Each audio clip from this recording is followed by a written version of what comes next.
నమస్తే, welcome to Suman TV. నేను మీ యామ్ని. ప్రస్తుతం మనతో ఉన్నారు ప్రముఖ ఆధ్యాత్మికవేత్త, ప్రముఖ జ్యోతిష వాస్తు పండితులు మంతా సూర్యనారాయణ శర్మ గారు ఉన్నారు. వారితో మాట్లాడదాం. నమస్కారం గురుగారు. నమస్కారం అమ్మ. శుభం వ్యాధి. గురుగారు, ఇప్పుడు ఆశ్లేష నక్షత్రంలో జన్మించిన వాళ్ళకంటే ఈ 2024 సంవత్సరంలో అసలు ఏ విధంగా ఉంటుంది తెలియచేయండి. ఆశ్లేష నక్షత్రం అనేసరికి నక్షత్రాధిపతి మళ్ళీ మనకు బుధుడు వస్తాడు. ఈ బుధుడు అన్నవాడంటే వ్యాపార కారకుడు. ఈ ప్రపంచంలో ఆల్మోస్ట్ 190% ఫ్రీలాన్స్గా వ్యాపారం చేసేవారు, ఈవెంట్స్ కండక్ట్ చేసిన వ్యాపారం చేసేవారు, డిజిటల్ మార్కెటింగ్ చేసేవారు, అలాగే రకరకాలుగా ఒకరి కింద పని చేయకుండా తనంతా తన కాలం నిలబడి స్వతంత్ర భావాలతో ముందుకెళ్తూ ఏదో ఒక సంపాదన చేసి తన జీవన విధానం గడిపే వాళ్ళందరికీ అది వ్యాపారం కింద వస్తుంది. సెల్ఫ్ ఎంప్లాయ్మెంట్ అనుకోండి ఏదైనా.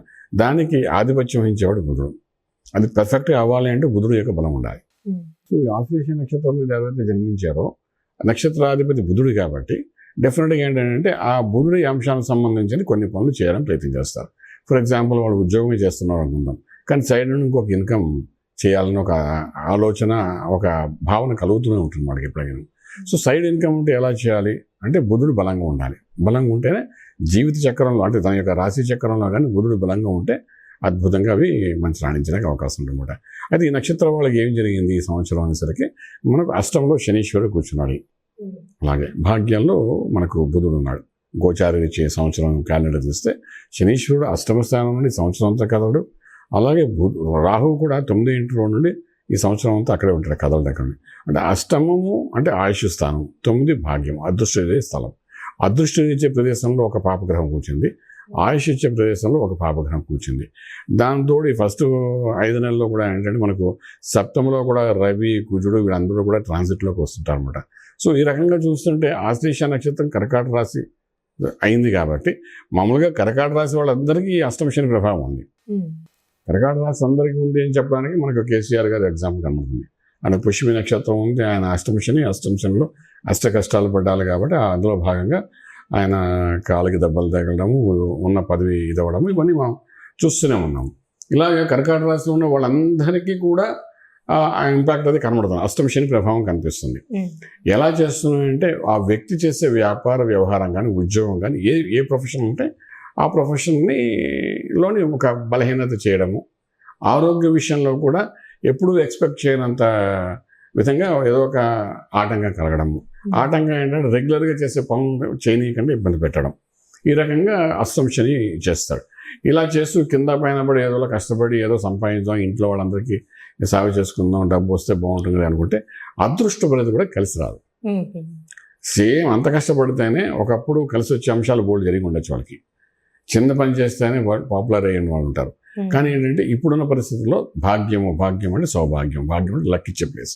భాగ్యం అంటే విదేశాలకు వెళ్ళి చదువుకోవడానికి కావాల్సిన ఉన్నత చదువులు ఇచ్చే ప్లేస్. భాగ్యస్థానం అంటే తండ్రి యొక్క స్థానం అంటారు. అలాగే భాగ్యం అంటే మన విద్యకు సంబంధించిన స్థానం కూడా అంటారు అన్నమాట. లక్ ఇచ్చే ప్లేస్ పడ్డారు. అలాంటి ప్లేస్లో రాహు అనే గ్రహం కూర్చున్నాడు. ఈ కర్కాటక రాశి అందులో ఉన్న ఈ ఆశ్లేష నక్షత్రం కూడా అది వర్తిస్తుంది.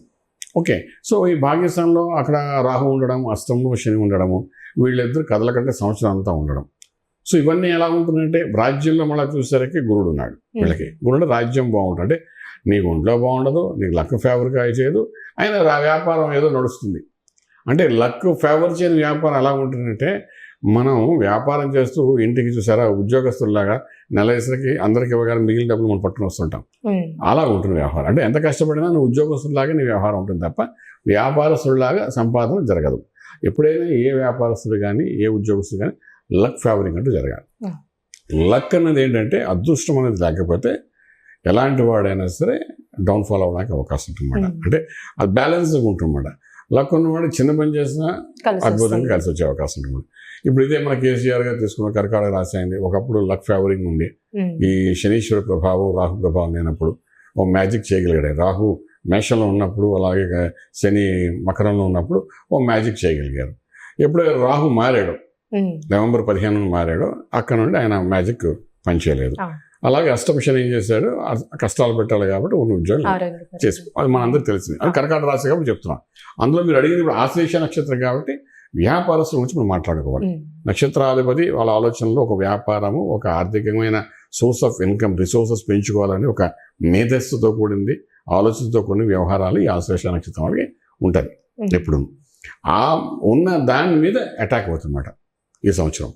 ఎప్పుడైతే ఇలాగ అటాక్ అవుతున్న టైంలో ఒక శుభగ్రహం యొక్క దృష్టి కూడా వీడి మీద ఉండదు సంవత్సరం అంతా. అంటే గురుడు దృష్టి పడదు. సో ఎప్పుడైతే గురుడు దృష్టి లేదో ఆటోమేటిక్గా ఈ ఆలోచన అంతా బలహీనపడిపోతూ ఉంటాయి. ఈ 8th house 9th house ఉన్న శని యొక్క ప్రభావంలో, రాహు ప్రభావం అటాక్ చేస్తూ ఉంటాయి. ఇవన్నీ చేయడం అంటే ఉన్న వ్యాపారం అంటే intellectual planning, spontaneous reaction, game, goal, theme, establishment, ఇవన్నీ ఏదైతే మనం చేయాలనుకున్న ఆశ్లేష నక్షత్రం వాళ్ళు అనుకుంటారో, వ్యాపారం అనుకోండి, ఉద్యోగం నిలైనప్పటికీ అది సడన్గా ఏంటంటే అది ఎంత చేసినా స్పీడప్ కాదనమాట. ఇది ఒక రకంగా చెప్పాలంటే ఒక చిన్న డిప్రెషన్స్కి సంబంధించిన వ్యవహారం అని చెప్పొచ్చు అనమాట. అంటే ఇంత తెలివైన వాడిని ఏంటి కూడా మనం ఏమి చేయలేకపోతున్నాం ఏంట అనే ఒక ఆలోచన వస్తుంది. చూస్తారు చాలామంది వాడు చాలా ఇంటెలిజెంట్ రా, ఏ ఇంటర్వ్యూకి వెళ్ళినా సరే ఒక మార్కులో పోతుంది, ఎందుకు అలా పోతుందో మాకు అర్థం కాలేదంటాం. అంటే అక్కడ ఏమిటంటే ఆ ఇంటెలిజెన్సీ, ఆ మేధస్ని ఇచ్చే గ్రహం ఏదైతే ఉందో ఈ ఆశ్లేష నక్షత్రం అధిపతి బుధుడు కాబట్టి వాడు వీక్ అయిపోయినట్టు, వాడు ఏం పని చేయాలన్నా మనకు వర్కౌట్ కాదన్నమాట. అలా జరుగుతుందన్నమాట. సో అంచేత ఆశ్లేష నక్షత్రం వాళ్ళకి ఈ సంవత్సరం మనం ఓ రకంగా చెప్పాలంటే శని ప్లస్ రాహు ఇన్ఫ్లుయెన్స్ వలన స్టాగ్నెంట్ అయ్యే అవకాశం ఉంది గ్రోత్ అనేది. అంటే ఇప్పుడు ఆర్థికంగా కూడా ఏ విధంగా ఉండొచ్చండి వాళ్ళకి? ఆర్థికంగా అంటే 10వ ఇల్లు మనం చూస్తామండి వీళ్ళకి. 10వ ఇంట్లో గురుడు మే వరకు ఉంటాడు, తర్వాత 11వ ఇంట్లోకి వస్తాడు, గురు బలం ఉంటుంది. అది అంటే 11th house జూపిటర్ అనేది మంచిదే వీళ్ళకి. సో ఇవి రెండింటి ప్రభావం వలన లక్ ఫేవర్ కాకపోయినా ఆర్థిక బలం యాజ్ యూజువల్గా ఉంటుంది, పెద్ద పెరగదు తరగదు, న్యూట్రల్గానే ఉంటుంది అది. సో అలాగని డౌన్ఫాల్ కూడా ఉండదు. కానీ ఏంటంటే లక్తో కూడిన ఆర్థిక బలం రాదు వాళ్ళకి. ఇప్పుడు ఫర్ ఎగ్జాంపుల్ మీకు చాలా చక్కటి ఎగ్జాంపుల్ ఒకటి ఇస్తానండి. మన క్రికెట్ ఆడితే గవర్నమెంట్ ఏమో ₹1,00,000 అని తెస్తున్న ప్లేయర్ అనుకుందాం. ఫర్ ఎగ్జాంపుల్ ఒక ప్లేయర్కి ₹1,00,000 ఆడినందుకు కానీ. సో ప్లేయర్కి ₹1,00,000 ఇవ్వడం, 11వ ప్లేయర్కి నుండి 16 ప్లేయర్ వాడికి ₹1,00,000 ఇవ్వడం, వాడు తీసుకోవడం అనేది గవర్నమెంట్ ఇచ్చి తీసుకుంటారు. కానీ ఫస్ట్ నుండి 11 ప్లేయర్స్ ఎవరుతున్నారు, వీళ్ళు ఎవరైనా ఒక సెంచరీ కొట్టాడు అనుకోండి, గవర్నమెంట్ ఇచ్చే ₹1,00,000 కాకుండా లక్ ఫేవర్ అవుతున్నారు. ఫేవర్ అవడం వల్ల ఏంటవుతుంది, అన్ని ఛానల్స్ వాళ్ళు నన్ను సపోర్ట్ చేసి వాడు అందరూ స్పాన్సర్షిప్ ఇస్తారు. షూకి ఒకటికి, బనీన్కి ఒకటికి, టీషర్ట్కి ఒకటికి, కళ్ళద్దాలకు ఒకటికి, గ్లౌజులకి ఒకటి ఇచ్చి ₹1 2 కోట్ల రూపాయలు ఇస్తారు వాళ్ళకి. మ్యాన్ ఆఫ్ ది మ్యాచ్ ఇంకా ఏదో ఎవరింటి లక్తో కూడింది. సో వాడికి గవర్నమెంట్ జీప్ వచ్చినా ఆ లక్ ఫేవర్ అవడం వల్ల ఏంటంటే వాడికి అవన్నీ కలిసి వచ్చాయి. ది బెస్ట్ ప్లేయర్ అనే పేరు వస్తుంది. మామూలుగా అదే టీంలో ఉండి కూడా 11th and 12th 13th ప్లేయర్గా ఉండడం వల్ల ఏంటంటే ఏదో అందరితో నలుగుతున్నారాయన అన్నట్టుగా అదేదో ఆ ₹1,00,000 వస్తుంది. ఇట్ ఈస్ బెస్ట్ ఎగ్జాంపుల్ అనమాట. సో ఇవి ఆశ్లేష నక్షత్రం వాడికి ఏంటంటే రావాల్సిన ₹1,00,000 వచ్చేస్తుంది ఈ క్రికెట్ ప్లేయర్ లాగా. కానీ అందరితో కూడినట్టు ఏదో లక్ ఎక్స్పెక్ట్ చేస్తాం కదా, అది జరగదు ఈ సంవత్సరం వాడికి. అది చెప్పాలన్నమాట. అలానే ఈ నక్షత్రంలో జన్మించిన వాళ్ళకంటే ఎలాంటి రత్నం ధరిస్తే మంచిది, ఒకవేళ ధరిస్తే ఎలాంటి ఫలితం అనేది ఉంటుంది? రత్నం అన్నది ఒక పాజిటివ్ ఎనర్జీ అమ్మా. నేను ఇప్పుడే కాదు, నేను లాస్ట్ 20 years చెప్తున్న విషయమే. ది బెస్ట్ ఈజ్ రత్నం. ఒక మంత్రం చేసినా, ఒక హోమం చేసినా, ఒక యజ్ఞం చేసినా అది శరీరంలో ఉన్న మనసులో ఉన్న దోషాలను నివృత్తి చేస్తుంది. అలాగే ఒక రత్నం చేస్తానంటే ఒక యోగాన్ని తీసుకొస్తుంది.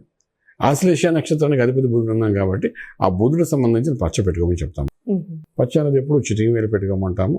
అది చిటికి వేలు పెట్టుకుంటే ఇది బుధుడు ప్రదేశం అంటామన్నమాట. ఇక్కడ నేను పెట్టిన కదండి ఇలాగా చిన్న ముక్క, అలాగే ఒక పచ్చ ముక్క పెట్టుకోమని చెప్తామన్నమాట. ఈ పచ్చ అంటే ఆ అబ్బాయి యొక్క జాతకాన్ని బట్టి, డేట్ ఆఫ్ బర్త్ని బట్టి, ఇప్పుడున్న వయసును బట్టి, వాడికి ఉన్న సమస్యలు బట్టి, దశలు అంతర్దశలు దృష్టిలో పెట్టుకుని ఆశ్లేష నక్షత్రం వాళ్ళకి ఒక బేసిక్ ఒక బుధుడికి సంబంధించి పచ్చ పెట్టుకోవాలని అంటుంటాం కూడా. ఎప్పుడు పెట్టుకోవాలనుకుంటామంటే ఇలాంటి లక్ ఫేవరింగ్ అవన్నప్పుడు, ఇప్పుడు మనం ఈ సంవత్సరం ఎలాగైతే 8th house 9th house బాగాలేదో, ఎందుకు లేదా ఒక పచ్చ పెట్టుకోరా, పచ్చ పెట్టుకుంటే ఏదైనా లక్ ఫేవర్ అవుతుంది. ఒక యోగంలో వెళ్ళి కూర్చుంటాం, ఎంత హార్డ్ వర్క్ చేసినా పని అవ్వట్లేదు, సరే పెట్టుకోరా అని చెప్తూ దానికి సంబంధించి మంత్రం గురించి చదవమని చెప్తామన్నమాట. సో బుధుడికి సంబంధించిన పచ్చ అది 4 carats 5 carats 6 9 it again depends on the is kundali అన్నమాట.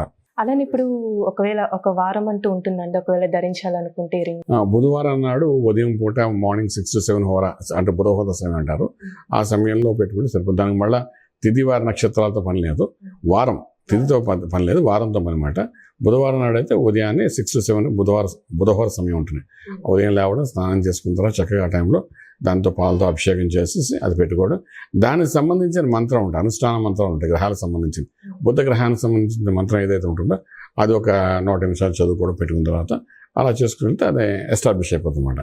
ఇది పాజిటివ్ ఎనర్జీ. కొంచెం మనకు ఆశ్లేష నక్షత్రాధిపతి బుధుడు ఎందుకు పెట్టుకుంటున్నాం అంటే నక్షత్రానికి 8వ స్థానం 9వ స్థానంలో ఉన్న గ్రహాలు అనుకూలంగా ఉండవు కాబట్టి ఈ బలం కొంచెం పెంచుకుంటే అట్లీస్ట్ మనం 10వ ఇంట్లో ఉన్న రాజ్యం అంటే ఉద్యోగం, మనకు ఒక్కొక్కసారి ఏంటంటే ఇప్పుడు మనకు జరిగే ప్రపంచంలో జరుగుతుంది అదే.